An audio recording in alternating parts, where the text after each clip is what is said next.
Hello everyone, हमारा question है the three elements having chemical symbol of SiB and GeR। बोला गया कि तीन एलिमेंट है।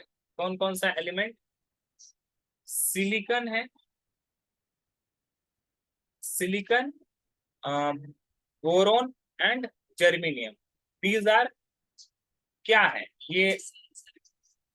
ये? अगर बात करें इस तीनों की कि तीनों मेटल हैं, तीनों नॉन मेटल हैं, तीनों मेटेलॉइड हैं, क्या है ये हम लोग को बताना है। और चौथा ऑप्शन में दिया हुआ है silicon is metalloid and P is metal and GE is non metal. तो पहले बात करते हैं यहाँ पे बोरोन है, ठीक है।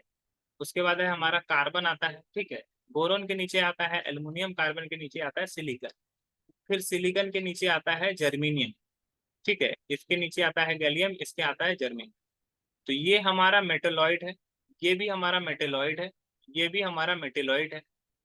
तो ये तीनों के तीनों क्या है? मेटेलॉइड, ठीक है। तो ऑल मेटल गलत हो जाएगा, ऑन नॉन मेटल गलत हो जाएगा, ऑल मेटेलॉइड ये सही हो जाएगा, और आखिरी ऑप्शन भी गलत हो जाएगा। ये मेटेलॉइड किसको बोलते हैं? जो कुछ प्रॉपर्टी मेटल का और कुछ प्रॉपर्टी नॉन मेटल का रखता है, तो उसको मेटेलॉइड बोलते हैं। तो ये तीनों जो होता है ये तीनों के तीनों मेटेलॉइड है। तो ऑप्शन सी हमारा राइट आंसर हो जाएगा। आई होप ये क्वेश्चन आपको समझ में आया होगा। That's all, thank you.